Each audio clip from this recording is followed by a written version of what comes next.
I am so excited about today's episode of the Will Frederick Podcast, where we talk about real estate, wealth building, money, and life. Because today is a very special occasion for me. I am sitting today with the owners of a house that I sold about 4 years ago, but I had listed for several years before that. It was one of the properties that I get asked about the most. Hey, what's going on with that house on Happy Woods? Thank you to our sponsor, real estate tax pro Bob Norton with Norton Accounting Services. Bob's goal is to help his clients become financially free using real estate. And let me tell you from personal experience, he really does. He focuses on real estate investors with clients in 48 states. He's been a resource to myself and many other investors. Let me just introduce my guests today. We have Kevin and Sonya Ratzman. They are the owners of this place, this beautiful palace here. And it's truly something like out of you'd see in like Europe, a European castle or something like that. And so there's a lot of intrigue surrounding it. We're going to get into some of that today. So first, let me just say thank y'all for making time to be on the podcast today. Thank you for having us. Yeah, we're happy. Oh man, we're excited to hear the story about this place. So like, tell us a little bit about like when you first found out about this place, like what was it that attracted you here? Were you looking for something like this? Did you just see it? Like tell us like how this happened. Okay, so we had been traveling. We have a wildland fire medical company, and we had been looking for a place with 10 acres or more, a larger place to store all of our equipment on, and maybe a headquarters that we could do training and things at. And this is a national company, right? Y'all are a national company. Yeah, so y'all go all over. We hadn't thought about coming this far south and east, but we were on a journey to go fishing in the Keys, and so we just slowly came all the way down. We had looked at several houses on the way, but they didn't work out. And we were past Hammond. We were in Florida already. Pensacola. And I was on Zillow. I couldn't sleep one night. And we were kind of done. But, you know, you're just kind of scrolling through. You never know what you're going to find. And here was this house we found in Hammond. And it wasn't finished on the inside, but it was so different and unique, and I like unique and different, and Kevin likes fancy, and I like to fixer-upper too. And so this was more than that. Checked all the boxes. It sure did. Ultimate fixer-upper. It sure was. It has been. As we were looking at it, we thought, yep, it'll be a great headquarters. We could do training and live there, and then as we started finishing it, we're like, wait a minute, this is beautiful. I mean, I knew it was beautiful, but this was not that place. This was not just a headquarters we needed to share this place. It was so gorgeous. And as we kept finding things, we found like this beautiful gazebo in the backyard was just in pieces under the weeds. We didn't know it was here. I remember when it was sitting out there and we were all like, you know, kind of knew what it was because the Vance would tell us that. That's right. So. Well, we saw the fountains and we saw the lions. Their life-size bookend travertine yellow lions are beautiful. Right. And other pieces, but these ones were in the weeds. And so we had happened to call Vance. Well, I don't want to jump too far ahead, but it's this gorgeous Carrara marble gazebo. It's amazing. But we found these sort of things, and we said, and the ceiling details were just coming through. And so we said, maybe this would be a good like wedding venue or event type thing or Airbnb for that kind of a thing. We just didn't want to keep it to ourselves. And I also said, you know, our firemen, we love them, but they are rough on things. And I was like, I don't want them training in here once we get farther along. Fire stations don't look like this for a reason. That's yeah. This is not really what I think of. No, we destroy everything that we possibly can. So had training here, and they actually went like down the elevator chute with the ropes and rescue. And, wow, that's cool. Before we finished everything, so it was good for that. And over the ledge of the balcony for the it's actually 4 stories, the elevator all the way down. So they were able to jump down the whole thing. It was pretty cool. So we did that, and then we were like, okay, now they can't do that anymore. Yeah, no more of that. And now we've turned it into a separate business, future business. We still have to go through all the process with the parish for sure. We've met with them, but the final details aren't finished. But I guess if worse comes to worse, it'll be an Airbnb. Yeah. But other than that, we think it'll be okay for event center. And a main focus was just this surprise we found and became a separate business out of it. Yeah. Instead of So now we're kind of homeless again. But anyways, that was the whole point. We just found this place. I had told her over and over, stop showing me houses. We had looked at so many houses. We had stopped all over the country. We started in Washington State and came all the way across after a big fire. And we were looking at all these different houses. And once they start looking on Zillow, she was like, let me just keep showing you stuff. And I told her days before that, stop. We're going to go to Key West. And we're going to go fishing for 2 weeks down at the Naval Air Station and just spend our off season doing that. And she pulled this one up and showed it to me. And I'm like, nope, it's the wrong way. We'd have to go back 3 hours the other way. We'd done past that one, move on.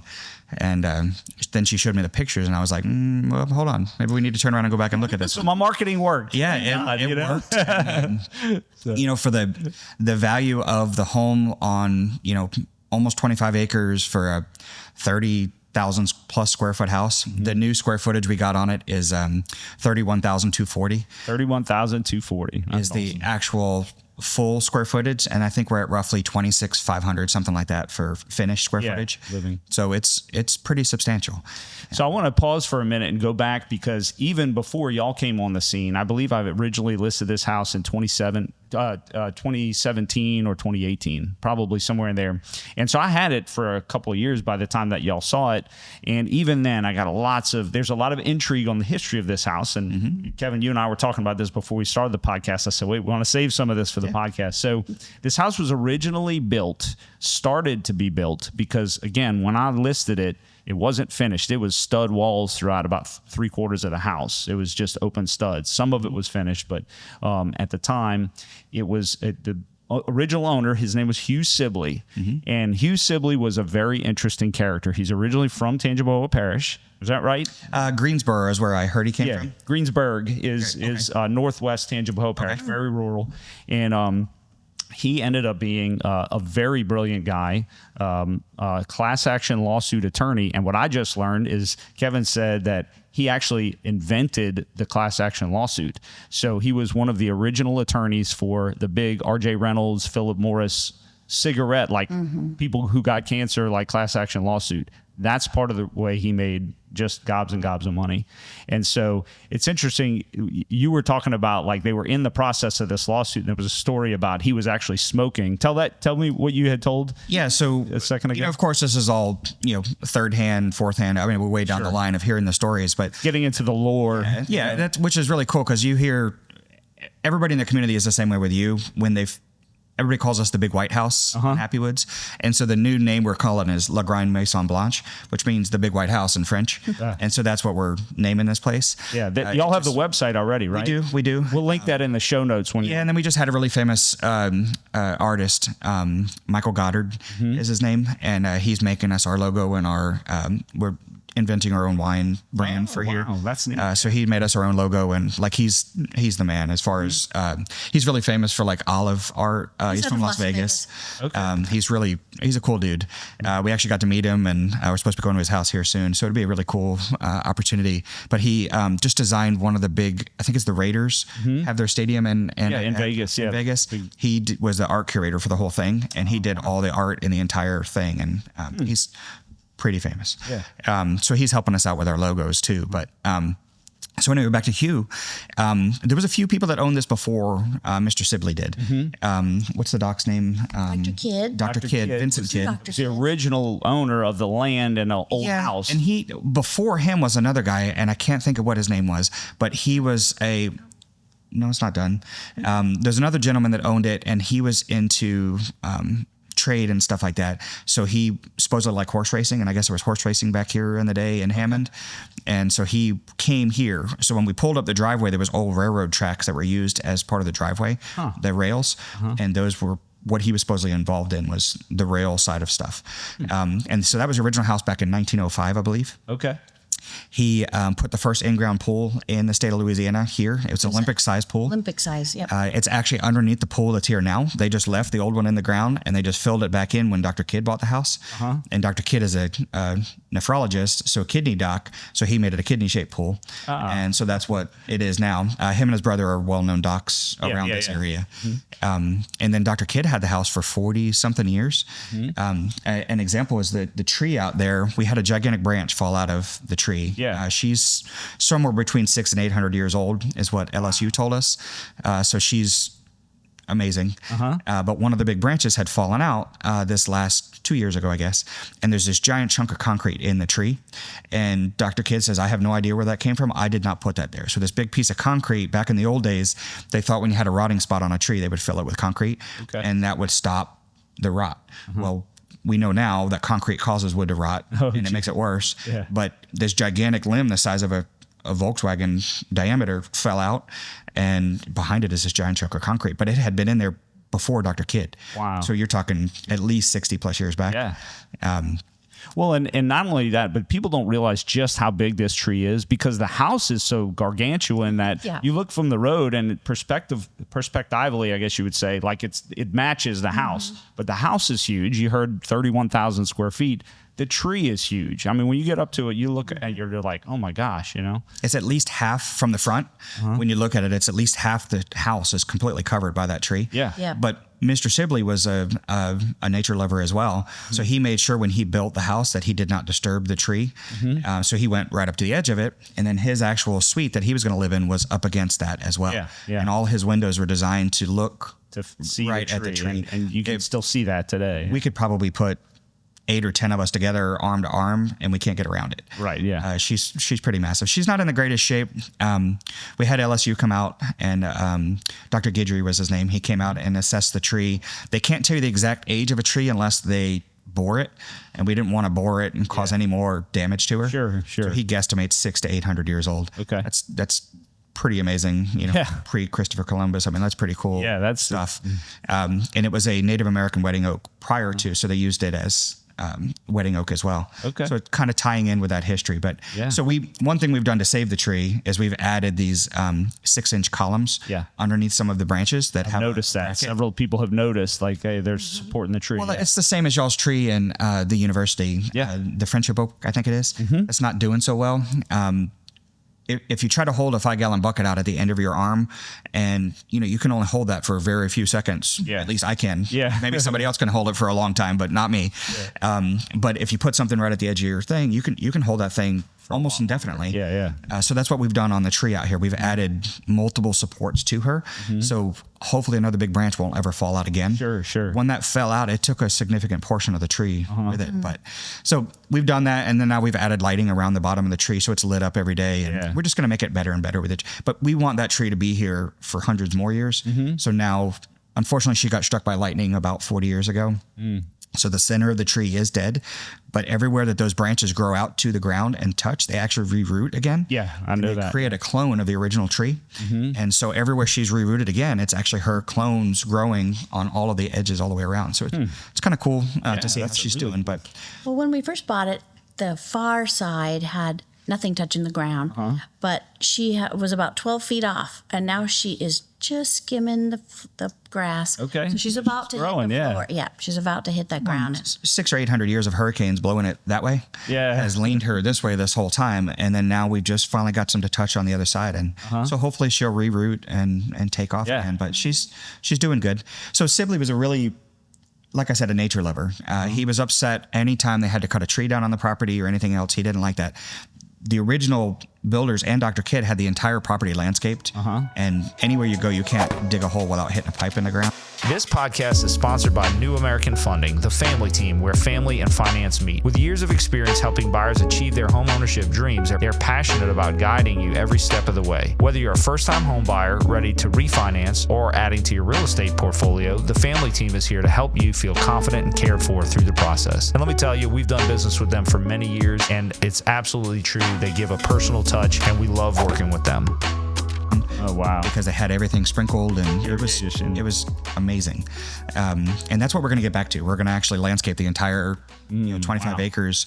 Our goal is to turn it into like a botanical gardens. So pairing with the university, pairing with Southeastern, whoever we can to get. I really would like to put those little copper plaques around in front of the different plants to show what they are, and let people do tours of the property and things. We want to share it. We really we want to share that. So and that's music to a lot of people's ears, because because there's been so much, curiosity about this property and intrigue surrounding it. And that's why I wanted to use this podcast to tell the story, because I get the questions so often and I want to just share it with people because it's a very interesting story, going back to where it started with prior to Hugh Sibley, the kids and everybody else, but then coming forward to what it's being turned into today and how it's being transformed. So I think in my mind that I want to say the first guy's name was Durham, Durham. Yeah. The Durham family is another family here. Okay. Yeah, So I know some of them. I believe that's part of what it was. Yeah. And so that was who had that original property. And I've heard mixed things on whether they were railroad tycoons or they were into some kind of manufacturing in town. I don't remember exactly, but Dr. Kidd knows a lot of the history of the house, obviously. Vance Gamso was our builder for a while. Correct. And Vance Gamso was originally very involved in the sale of the house. I got to know him pretty well, and he is a local builder, and he is actually the original builder of this property. So he knew the whole thing. He knows the whole thing inside and out, and was very helpful during the sale process. And he also had a lot of the stories that I learned about Hugh Sibley and the different things that surrounded the building of this house. So where Hugh got his money, we were talking about the Philip Morris lawsuit. And so Kevin, you told me a funny story about him smoking and the attorneys were like, you can't be smoking. We're suing these people, and they were not doing well in the lawsuit.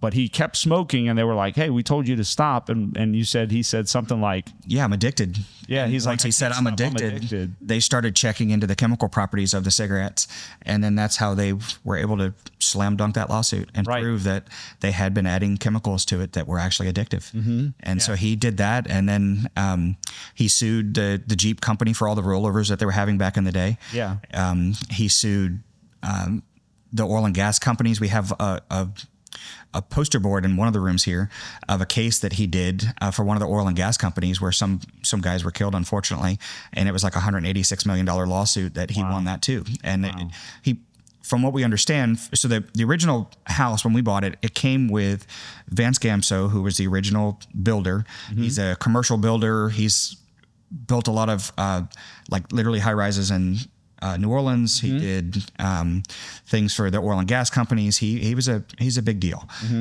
So we were very lucky to meet him and have him help us with this property. He was the guy who contracted with you to sell the property. Right. It also came with Rick Luke. Rick Luke was the interior designer that came with the property, who used to work for Mr. Sibley.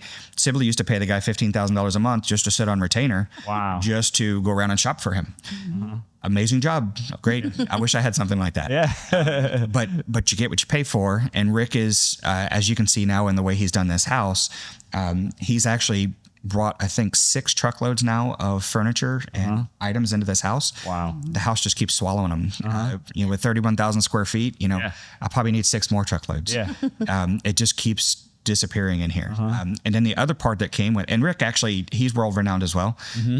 He's done, I can't even tell you the projects that he's done, but usually they come to him and say somebody like the Ritz gives him $1 million a room to redesign one room. Wow.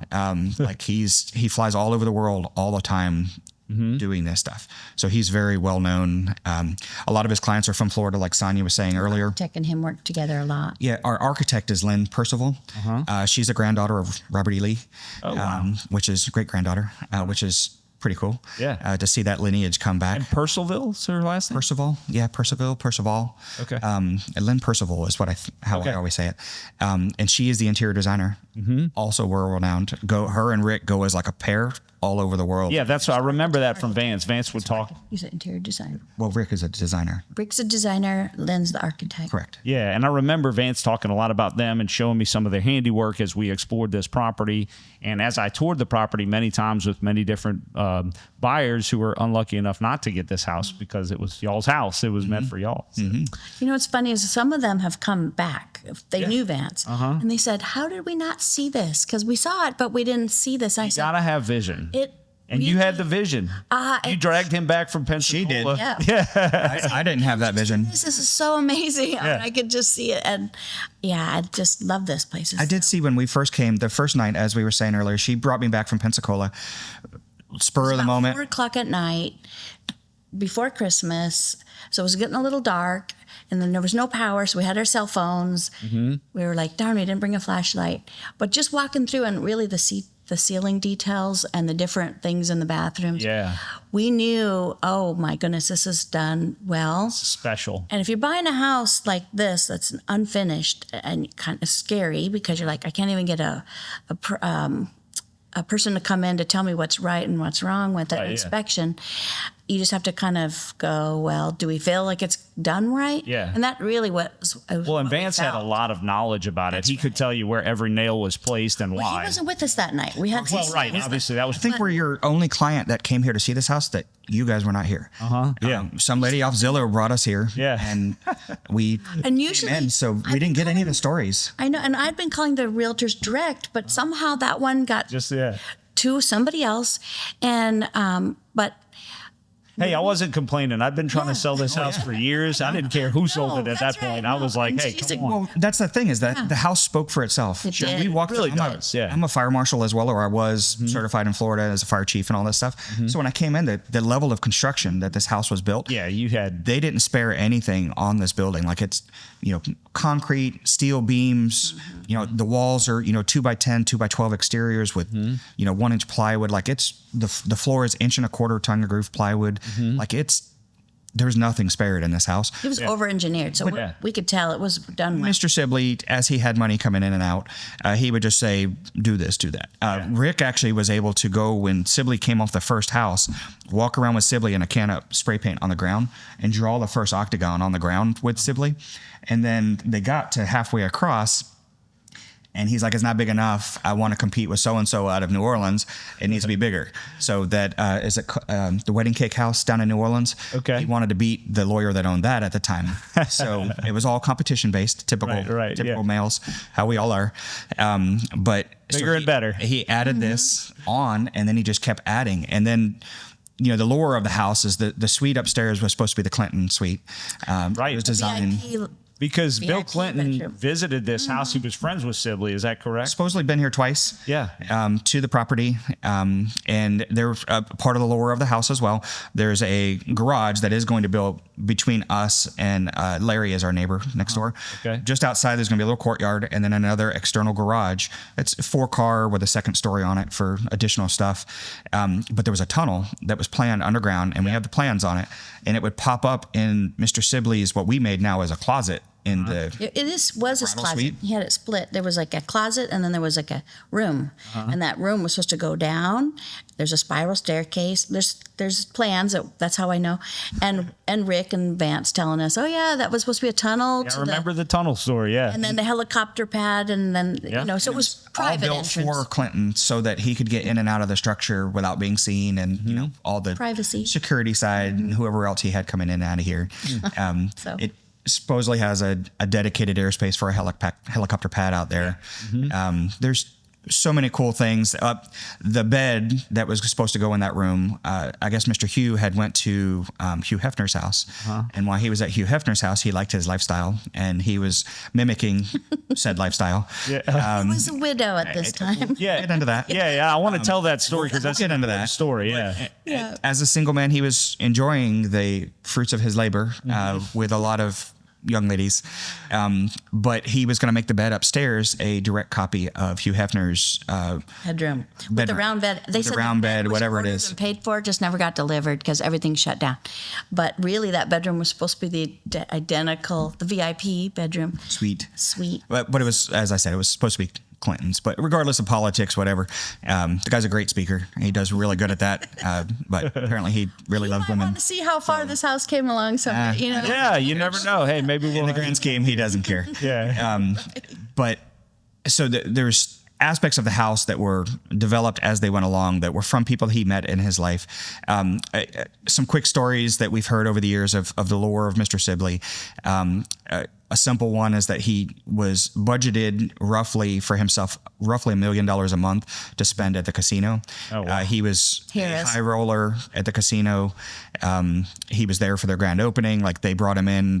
We've got his blue dog painting that came from the original casino opening. Oh, wow. One of the signed ones. The dude that does the blue dog that's famous out of New Orleans. Rodrigo. And they provided Rodrigo him or something like that. a driver and a car because he was there so often. Of course, to get him back there. Yeah, So- like He actually liked older cars, so they got him like a stretch Lincoln limo thing that he drove around. They gave him a driver full time, and then also gave him 3 young ladies to go with it as well that just stayed with him and partied all times and went everywhere he went. And the casino provided that for him supposedly. Well, I don't know if that was it or if it's just a Hugh Hefner. Yeah. I like that plan. But And he was able to spend that kind of money and just keep the girls in drugs and clothes, and they had a good time. And anyway. Well, and it's so sad to me that that's what it ended up being because of the tragedy that was in his life before, which That's right. we talked about. So actually, when he was younger, like I actually have his Boy Scout merit badge,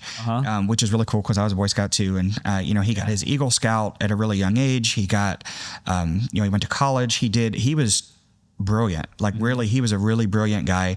And regardless of the stories people say about him, from what I've heard, he would give you the shirt off his back, like for real. Yeah. Anybody that was in need. There's a quick story of a guy who was with him in Vietnam, and he got shot in Vietnam. The other guy put him on his back, drug him out, and saved his life. That guy became a sous chef kind of thing in New Orleans, and he followed up with that guy all the way up until he died. And anywhere Hugh would go, he would call and offer that guy, like, hey, you want to come with me to so-and-so? I'm going to Europe for a month. I'm going to do it. You want to come? And he would pay everything for that guy. Wow. And so he really took care of those kind of people. Yeah, the guy saved his life, it's Yep. worth He did. remembering. And so he's so let's get back to how he kind of, fell off the deep end a little bit, because it's not normal to live that way. Sure. Of course, I've never been a billionaire, so I don't really understand how billionaires live. And just a quick backstory on us. I was a fire chief, career firefighter my whole life. And so I've worked for career service, making hardly any money my whole life. And then my wife, Sonya, worked for the federal government too, the Bureau of Land Management. And, once we got together, my previous wife passed away in 2020 and from a stroke as a firefighter. She died line of duty as a firefighter. Oh, wow. And then I met Sonya. Sonya and I had known each other for probably 5 years off of our federal teams. And I always remember she was a pretty girl and she was super sweet. And so I reached out to her after a certain point, and she reached back. So here we are. Yeah. And I actually proposed to her out here. I remember that. It was during the, it was before the sale, but during under contract. Literally right around when we came out. Y'all told me that, and I said, oh, this is so cool. I tried to buy the house before Christmas, but because I wanted to give it to her for Christmas, which pretty awesome present for Christmas. Yeah. Just saying. But that's what he did that morning. He brought me out where the gazebo stands now. It was just a point kind of towards the lake, and he proposed there, and then that's why one of the reasons we built the gazebo right there. And we actually did get married under it. And we did get married in the gazebo. It's pretty cool. So on our website, you'll see some pictures, and that's us in that gazebo. Yeah. So we're literally, I tell people all the time, they're like, oh my God, you own that big house? I'm telling you, we are just like anybody else in the world. I put my pants on just like everybody else does. I'm no better than anyone else in the world. I don't treat anybody like I'm better than them. And we really Nobody should. in the big house. We live in the little apartment. Yeah, I don't know if you know, but there used to be on the old house from 1905. There was this little servant quarters that was on the back of the house. Yeah. We literally live in that servant quarters. Yeah. And I was mentioning to you, my guy Antonio that works here for us and takes care of our grounds and stuff. He's a good friend of ours. His mom was the nanny to Sibley's kids, and he actually has Sibley's. His grandma. His grandma was. Yeah. And his grandma raised when Mr. Sibley passed away. Unfortunately, his daughter had some addiction issues, so she raised the grandson, and she still has him, which is pretty cool. Yeah, that is interesting. So back to Sibley, he was doing all of this stuff. He sued, and he was doing great.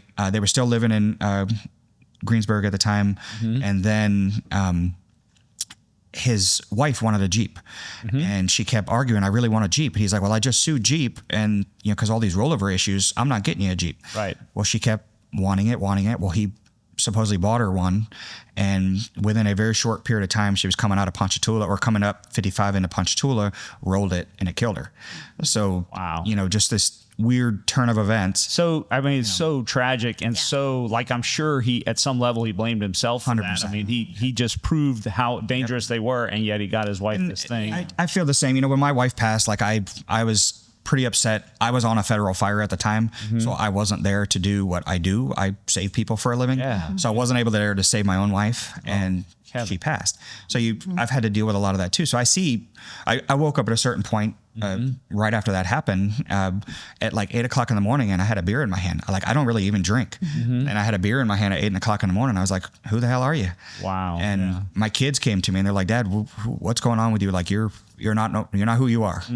And so I can 100% see what the dude did. To you. That grief, that like guilt. And they said that his wife was a great, Christian woman, and she kept him in line with everything, and kind of helped maybe curb some of his things over the years or whatever, which I'm sure my wife did too.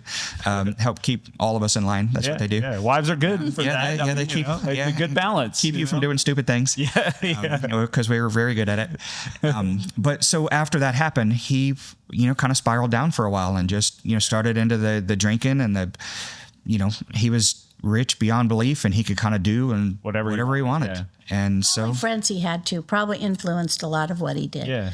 Well, and I know that part of the sprawling nature of this house and the construction project, as I understand it, was because of his like grief process. Like, he didn't know what to do. So he just kept on spending money and like expanding it, and and so that's why it has been what a crazy house it was. That was all kind of an outpouring of his grief in a sense, which is very interesting. It was already a really, really large house before. Yeah. And then they've just turned it into an insanely large house. Yeah. And I've been told that it might be one of the largest houses in Louisiana now. Yeah. That one in Baton Rouge that they had a couple years ago, it definitely is like 900 square feet smaller than this one.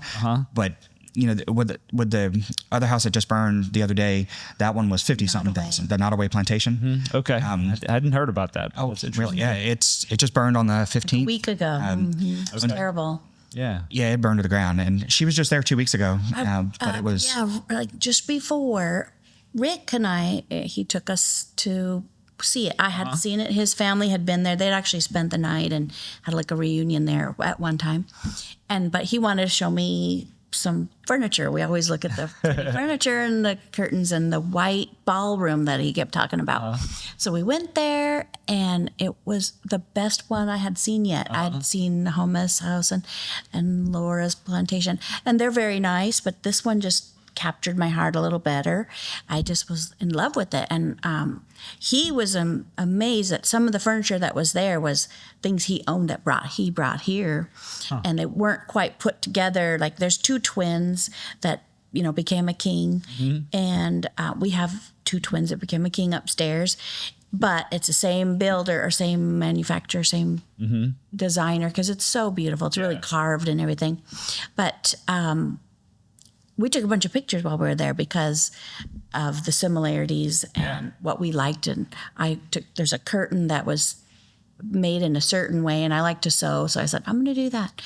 And so it was so sad to hear. Yeah, that's crazy that you just went, and that was 50,000 square feet. 51,000. So that was the largest house, I guess. Yeah, and it was using as a wedding venue as well. It was. Okay. And but the building was in such disrepair, water damage and things, that it was rotting inside. And They couldn't have the people spend the night there anymore, but they were fixing it. They had just bought it in November. They had done a lot of things already, new roof and some things, and but they were on their way to having that repaired.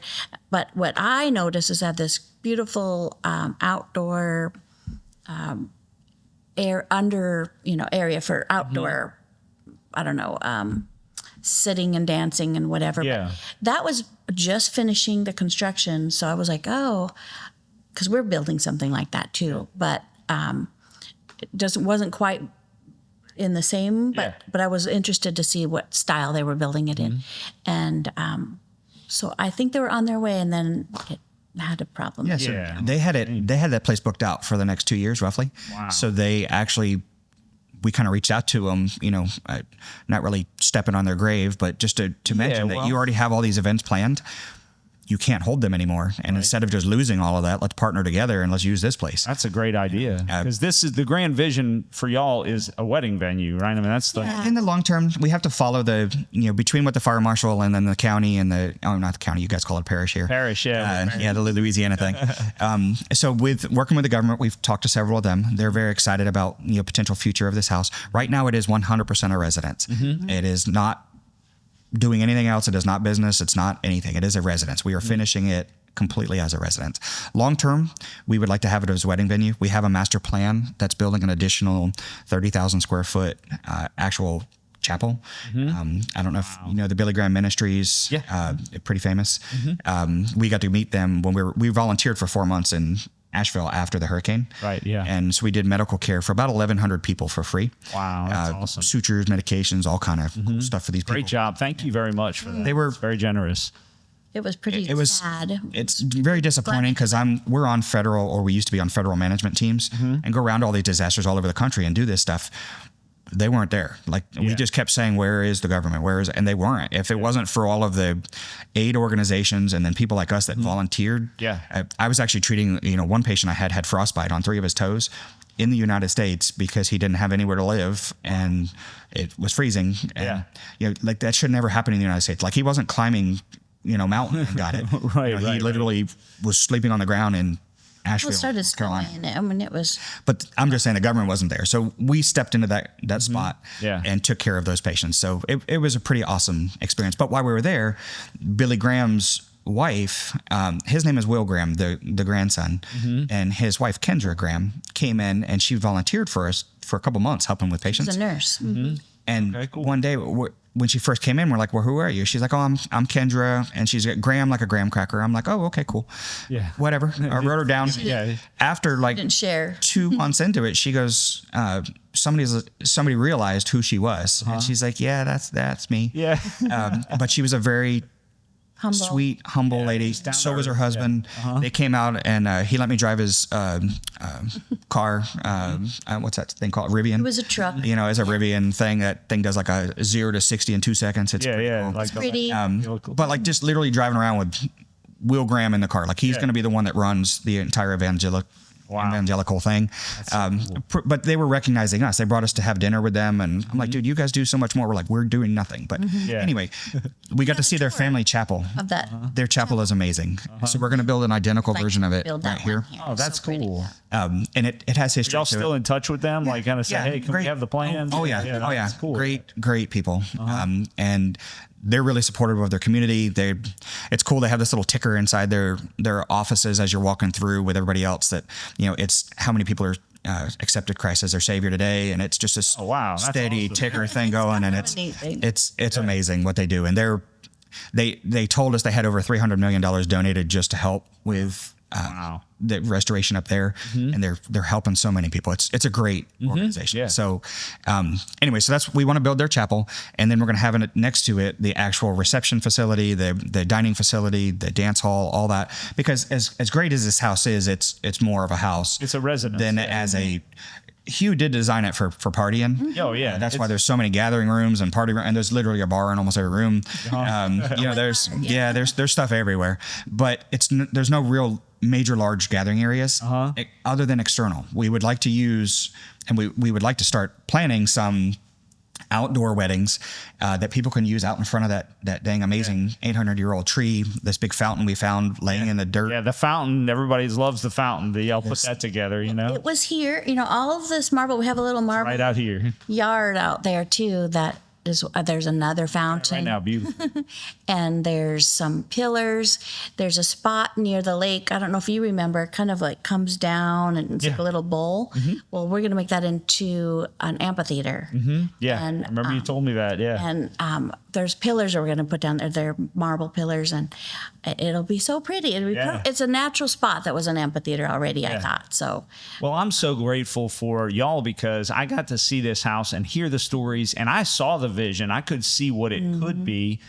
Not being able to accomplish that myself, and really touring so many people through this house who might have had the means or may not have, but they didn't have the vision, or they didn't have the quite honestly the energy, because it's taken y'all several years at this point. It was a huge, this is a life goal dedicated, like it's a big deal. We Neither one of us have ever had money our entire life. No, we're normal. To come into something very like normal, this. by the way. I've always said that, like if people ask me, who bought that house? Are they like just, and I said, look, they're just the most down to earth, wonderful, nice people. Like I really enjoy being with you. I've met, since we bought this house, we've had several multi-millionaires come through here that were going to buy it over the years. And they're like, man, we should have bought it because they just couldn't see it. But now that it's at this point, they're like, hey, we'll buy it. And well, okay, maybe. Well, let's talk. But yeah, this is a change for our family. It's a really cool, kind of like coming of age story that we were able to buy this thing for like $40 a square foot.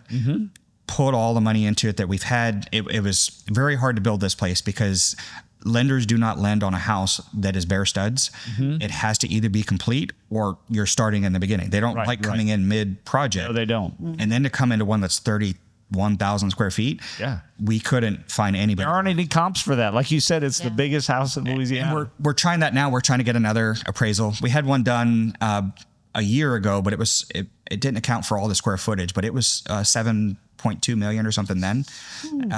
Like I said, we got it for 1.1. Yeah. But we've put you've probably put 7 million in it. Right. Yeah. Since then. And borrowing that money has been a challenge. Luckily our firefighting company, we're about the third largest firefighting company in the country based off of capabilities and all that stuff. So our firefighting company it does pretty well. We started that in 21 as well. So it was just our first year. Wow. And we were like, wow, this You bit off a lot that year, didn't you? Sure did. And a new wife. And I know. Let's see. Engagement, company, a huge house, The coolest part is it came with grandkids. That was awesome. Sonya had grandbabies already, so that was cool. My kids aren't stepped up to the plate yet. We got to see how that's going. But, They say that's the good stuff. I don't know yet. That's amazing. It's great. Our son just got out of the Marine Corps and he's out. Actually, one of the trailers that's out here now. They're staying in it temporarily while they work on buying another house from the VA. Well, thank you for your service and his service. Yeah, she's a Marine. I was Army, and then the kid is a Marine. Yeah. Oh, that's awesome. And then my oldest son is a firefighter out in Denver, and so we try to preach that. Public service thing. But so the property has been a long way. Getting where we are now to where we are, there was a lot of things that we bought the house without a inspection, which in retrospect you shouldn't do. And we knew that we were taking that risk, but we saw the level of the way it was built, and all of that. But you cannot, as a normal person, you don't inspect the crawl spaces, especially when you come here at 4 or 5 o'clock at night and it's dark in the winter in an hour. We didn't see anything. But we knew and we saw what the value. Saw enough to see the value. But in the long run, we have had termites. We've had to completely replace the roof. A lot of the flooring had to be replaced. Almost every single window and door on the exterior had water damage. Back in the day when they built this house, they didn't require sill plates, and now they do as part of the building codes. So anywhere the water actually would get redirected into the foundation instead of. So we've had to fix all that, but we haven't. The reason it's been so expensive is we haven't skimped on anything. Every single thing that Mr. Sibley had put in his plans, we basically built the house exactly like they wanted. And to that level that he was looking for. And, we're not exactly finished on where we want to be at to the correct levels. If we can in the long run turn it into a wedding venue, just every penny that comes out of it will be dumped right back into the property and the community. And and that's the other cool thing for them. Adding the details. We aren't feeling like it's finished yet. And no, we're just going to keep making it better. Well, it's a beautiful canvas. I mean, you started and you obviously have the vision between the two of y'all. I know where it kind of like. But I just make stuff happen. Y'all are a team, and we'll count that. Wow. But I mean, you can tell. I mean, I like seeing this from the beginning. Well, not the beginning, but coming into it at the stage I came into it as, and y'all graciously having me out a couple times to kind of see the progress. I've really, really enjoyed it, and I've enjoyed telling the story for our community because we were talking about this too. I mean, our parish government, they're very open to stuff like this. And I think it's a huge feather in our cap to have an asset like this. And like y'all, not just the house, but the people that are making it what it is, contributing to the community, making it just another thing that's interesting about our area. and it's something to offer to the community. And so your local government actually, we've met with several of them now, between, Robbie Miller, your parish president, and, the ladies from the Tourism Bureau and the Carla Tate at Tourism, Tangi Tourism. They've all been amazing. Yeah. And very, very great people. Talented, one thing, smart. typically as a government person, our answer a lot of times is no. Yeah. Where, I want to do this. No, you can't do that. Right. For whatever reason. And every single thing out of them has been, how do we get you to a yes? How do we make this happen? And so navigating the process as a normal person, like I said, we were normal people. Yeah. Never built a project like this in our life, never done anything like this. They've been instrumental in making sure we get to where we are. Yeah. And, in the long run, when we're going to hire, 30 community members to work here and, just all the additional money that'll come into the parish and the additional tourism and, our long-term goal is to not do, we want to do the venue itself, but I don't want to do the tents, the furniture, the catering, the flowers, the alcohol, all that other stuff. That's just a whole lot of headaches and a whole lot of extra stuff I don't know anything about. I don't want any part of that. Yeah. So all of that is going to go to the community, and try to keep as much of it as we can right here at home. So we're benefiting all of our families going forward. Yeah. And then just the future of, I hadn't mentioned really like our company much, but our company, we go around and we do federal firefighting. Right. We do the medical side of like forest fires or large disasters. We do the medical for the responders. We take care of them mostly. Not as much the community. We pretty much save the firefighters. But we're supposed to be getting with the schools locally, because like a kid can come out of EMT school and go to EMT school 2 nights a week for 1 semester and come out making, $700, $900 a day. Like, wow, silly money in this great future. That's crazy. And people don't know about it. And so we're trying to educate them. Maybe I'll go start that. That was, I hope you're doing. no. What it is you're living in a tent and you're sleeping outside, and it could be up to 3 weeks at a time, and you're away from your family. So yeah. you There's know that, trade-offs. that's why. One time in my life, I'd have been like, That's right. sign me up. I was in the Army, and we were making $797 a month. Right. Exactly. These kids are making it a day, so it's really amazing money. Yeah, that's awesome. She did 4 years active duty Marine Corps, and she wasn't making that. That was eight. Yeah. 4 active Marine and then 4 active Guard and Reserve. Yeah. What do you call it? TDY? What do you call that? No, it was active Guard Reserve. reservist, but it was just like I was an So active. she could kill us both. I was isn't it? active. I definitely. I think of that at times at night. Yeah, I mean, you're when you're I upset her before I probably go more to in bed. danger than I am. Luckily there's cameras and things around, so hopefully if something happens and she tries to bury me in the pond, I'm telling you. Every now and then. I've already warned the kids if something happens. Just check it out. Look into it a little bit. Digging it hole deep. So what else would you like to know about Sibley? Sibley is really the coolest part of this property. Just his background and the way he built everything. And I think a lot of it. What else do you know about him? I just think it was just an amazing story, and so like almost unbelievable. Vance would tell me this stuff, and I'd be like, I know. It was almost unbelievable. but it really should be a book written. And, should be a and book. Rick Luke has said he's going to write his own book, like his own story, which is part Okay. of that is part of the story. Sure, yeah. And he was with them for many years, and there's some stories that are just like, you need to write that down. Yeah, another quick one that just popped in my head is that he was in Vegas and he won like $6 or $7 million. Apparently, they pay you cash. So he called Walter. Walter, was it Walter that he He called? was Walter. Oh yeah, Mr. Walter. Mr. Walter. He was actually the owner of the house originally. Yeah, he just passed away, unfortunately. But he again is 86 years old or whatever, 87 years old. He was brilliant. Yeah. Heavy equipment operator. I met him a number of times. Like he actually owned the house when Vance was kind of like his arms and feet. Yeah, he bought it once Mr. They were really close. Let's get into that. We'll talk about that in a second about how Mr. Sibley lost the house. So this story is he won $6 or $7 million over in Vegas. He called up and said, I don't have a way to get this home. Go buy a car and drive it over here right now. And so he drove it over there. Walter drove. Yeah, it was Walter, I believe. And then supposedly put all this money in the car, drove home. And just for doing that, he gave him the car and gave him $500,000 for, dude, Helping him if you out. call me tomorrow and tell me you need me, I'm there. Yeah, exactly. Yeah. Come do it for the $500,000. What a rough thing. But that's the kind of guy he was. He's like, I got it. Like he helped everybody around him. So that's just how he was. But so in the end of the whole story, what happened with Mr. Sibley, as things, got towards the end of his story, he was actually liked airplanes. So he would go and he would buy these jets and he would have them refurbished and redo the motors on them and make sure all the annual maintenance stuff was done on them. And then he would sell them. And he really loved planes. So did Vance. Vance was a pilot. His dad was actually a Blue Angels pilot. Like it was Really? I never knew that. Vance is also a very interesting man. He is. I've learned that over the years. He's a chef, by the way. Yeah. God, he didn't mention that. He's crazy. You got to do one of these with him. He like knows everybody and he can tell you everybody's name in the world and everything about everybody. Yeah, I remember that. He would come out with this stuff and I'd be like, what? How do you know that? Like, are you making this up? Like, it would seriously sound He's brilliant. Exactly. I know. So what ended up happening is I guess he bought and sold a couple planes. And when he bought and sold a couple of planes, one of the clients ended up being somebody from the cartel.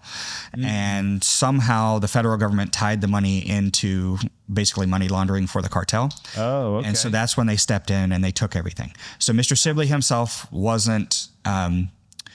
he was there when they were carrying around what they used to call the package, and it would be large bundles of cash and things. Football. And the football. I'm sorry, Football. It was the football. Football, huh? And they'd have some dude sitting in the back of the plane on the football that was just large sums of money, and they would fly these people all around, and they never asked what it was actually For sure. The people that were there never said, "Hey, what is this for?" Because they didn't.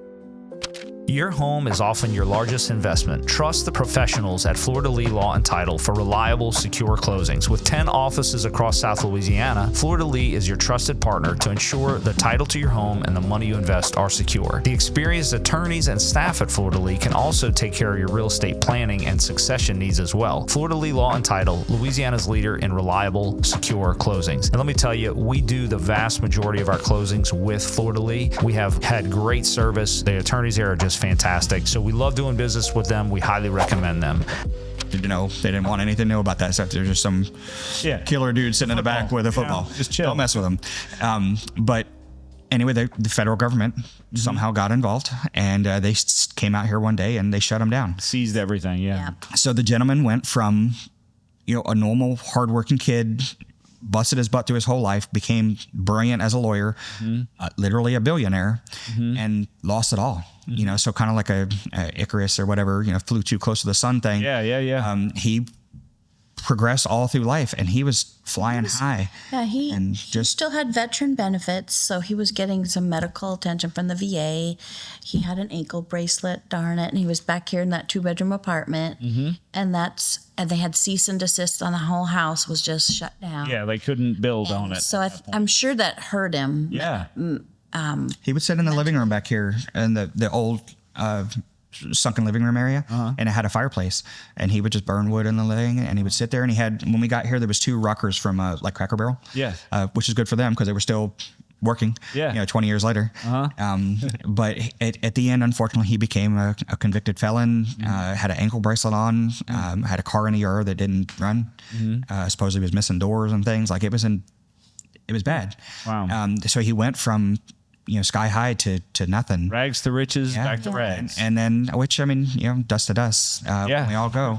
I think he died at the VA is what I was told. Yeah, I heard he was at North Oaks. Yeah. But he had some medical issues in the end, and he wasn't doing so well at the end of it. But his daughter had some addiction issues, and so he ended up taking care of her and her grandkids and things. And So we tried to follow almost all the plans. Almost all the plans we kept the same. There's been a few minor changes. We added a pantry in that one kitchen. We changed around a bedroom or 2 and changed the stairwell. And again, that's a picture I just showed Vance out of Pinterest. I said, I like this. And he's like, done. And he did it identical. And even the under the stairs, the closet is beautiful because you can see each step in the closet. They finished it really nice. But we just thought, I don't know, we didn't know Sibley, but we've heard really great things, and I hope he's happy with how it Absolutely. ended up. Well, I mean, maybe he didn't have enough gold, I don't know, but other than that, I think it's going to make him smile. Just such an inspiring story, and it's got so many intricate, interesting little angles, and so thank y'all so much for sharing that. Is there anything else you'd like to tell us about the house? We'd like to see, as we get finished, just I guess we're never really going to be finished. I know y'all had talked about an open house. I know lots of people would probably be very interested in that. Yeah, the whole southern thing of the crawfish boil. Like I'm still trying to figure out how to eat those things. I'm from Okeechobee, Florida, and we and Miami. We didn't really do that. Do all that, huh? We ate a lot of brim and things, but not crawdads. I mean, they literally live in my yard. There's little mounds out there in my yard. So little castles out there. That's pretty cool. Castles. But I would love to do something like that for the community. We'd love to show the stuff. We've done, as I said, we didn't really spare any expenses in here. There's you can tell that. It's absolutely beautiful. The rug we're sitting on, it's silly. It's from Turkey. It's a $30,000 silk rug that was handmade as a dowry rug. That we bought in Istanbul. The wedding theme, there it is again. And we want to tie that in, but we also want to make it to where, yes, it is going to be. My goal would be that you actually get the house for, like, say, Wednesday, Thursday, Friday, Saturday, and then you go home on Sunday after your wedding. I would like to see families actually spending time together before the wedding. Yeah. As a person that's looking to start a wedding venue, I think weddings are ridiculous. That people spend $200,000 on a wedding for a one-day event, and then crazy. What do you get out of that? I personally wish more people would just give the money to their kids and buy a house, which you would probably like more. But I think that would be the better investment versus a one-day event. But if they are going to do that and they choose to spend that kind of money and lavish things for their daughter and whatever, then I would like to see them to spend time here. Invest in some memories, build some relationships. You could spend 5 days here at this estate for the same price that you would pay, going to the Bahamas or somewhere else. You can stay here on this property with your entire family. It sleeps up to 45 currently. Wow. And that's just the way it is. If you actually wanted to, like we used to do, where you rent a small house and throw 30 of us in it. You could put a whole lot more in here, but fire marshal won't let that happen. Make sure the fire marshal's happy with them. Yeah, they won't let that happen. Don't say that in front of the fire marshal. Well, they don't like that. 45 is fine. We're perfectly fine square footage and exits and all that, and the fire alarm systems. But I would like to see people using this place and enjoying their families, because I feel like we don't spend time with our family. It's required now that husbands and wives both have to work. You don't get to spend any time with your kids. So here's this one time that you can actually spend a full week with your kids, enjoy each other. You don't even have to leave this place, but we do want to partner with people that do, the alligator tours and the, whatever else they want to do. While they're here, What's special about this area? Tourism, let's tie in with that. We're 45 minutes from New Orleans, 45 minutes from Baton Rouge. There's a lot in between. There is a lot around here. Yeah. And this place is growing. I'm sure you've seen it over the last few years. Yeah, I've been here about 22 years, and man, it has been it's night and day since when I was here. We're not quite to Covington's level or anything yet, but that's okay. Don't necessarily have to be there. Exactly. Right. Yeah, we've got our own magic. We're getting there. That's right. The university is amazing. What they do for the community. I love having the kids around. And I basically call anybody that's a kid, that it doesn't matter if you're 60 or whatever. That they're enjoying their life. They're doing what they're doing. They're learning. They're contributing to the community. We want to hire a lot of those people here to work for us. And I think this place is going to just continue to grow. As my vision grows with it, we're trying to talk to the parish about expanding the Happy Woods Road, because it is, your roads here in Louisiana are crazy. They're very dangerous. And the fact that you have a ditch like right up to the edge, you can't even drive off the edge without running into a ditch. It's pretty, there's been multiple crashes right outside of our property. We would like to get the parish to expand that road down there in front of us. Vance used to say it was because they were looking at the house, right? That's what he said. He would say that, people were looking at the road, they would always run into each other or run off the highway. That's what he said. He said there's probably about 10 a year right off the road out in front of us. As I mentioned earlier, I was driving yesterday and just the lady was looking down on her phone and drove off the road. But that's, everybody's on their phones nowadays.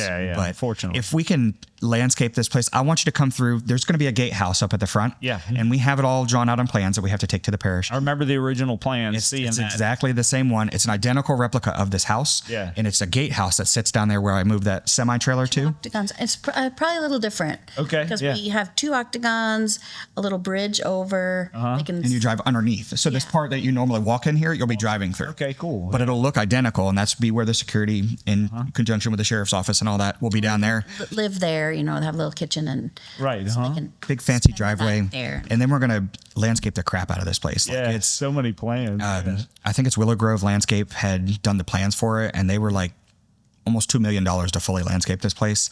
it's insane. Like it'll be phases. Yeah, I'm sure. Phases. I don't want to bite that all off at once. Identical copy of Princess Diana's garden out here in front of the oak. That's identical.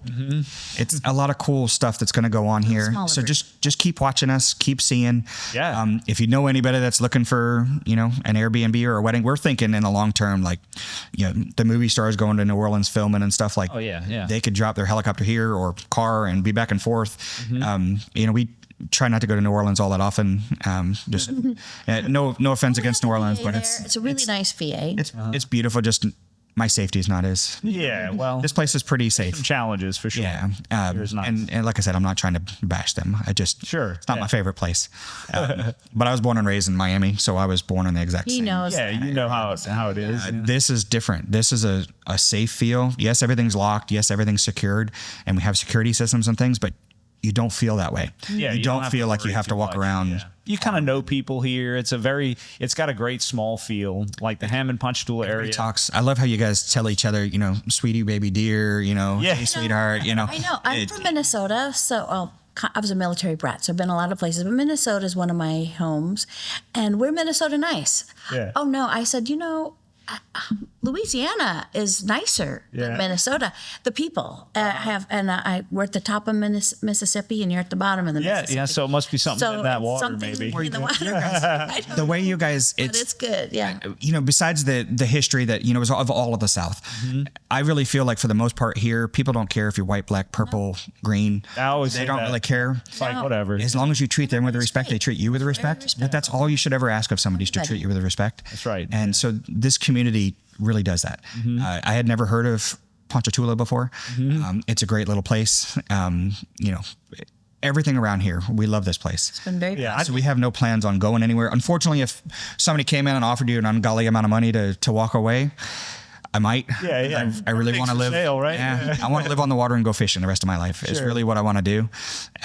But I've got this gigantic pond out there that's fully stocked.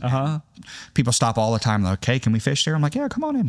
They fish all the time, and it's amazing. We appreciate the opportunity to talk about it. If anybody has any questions, reach out on our website, or our emails are on there.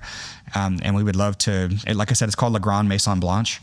And it just means the big white house. Yeah. And so the history of the big white house in Hammond, we're just going to continue with it. And well, we love that you're telling the story, that you have told the story, and that you're going to continue to tell the story. We're excited to have you all here. And thank you so much for making time for us today. Thank you for having us. Yeah. It's really been fun, and it's been really, like I said, super gratifying to see this project coming as far as it's come, and still with it's almost finished as it is, but there's a lot left to do, and I'm happy to hear that. I'd say maybe if once we get the remaining bit of our financing in, I'll have it finished within 2 months. So it'll be fully operational right at the end in 2 months for the house, and then then we start with the driveway and the gatehouse, and that's a lot of the concrete trees that we would like to put in for the privacy of the property. But our fire business is, the world's just starting to burn out west and all that. Again. So we're just now getting into that, and then every penny we get out of that business, we dump into this, and this place is just going to get better and better. Yeah. Well, thank you so much. You've heard today from Kevin and Sonya Ratzman, the owners of Le Grand Maison Blanche, and we will link that in the show notes.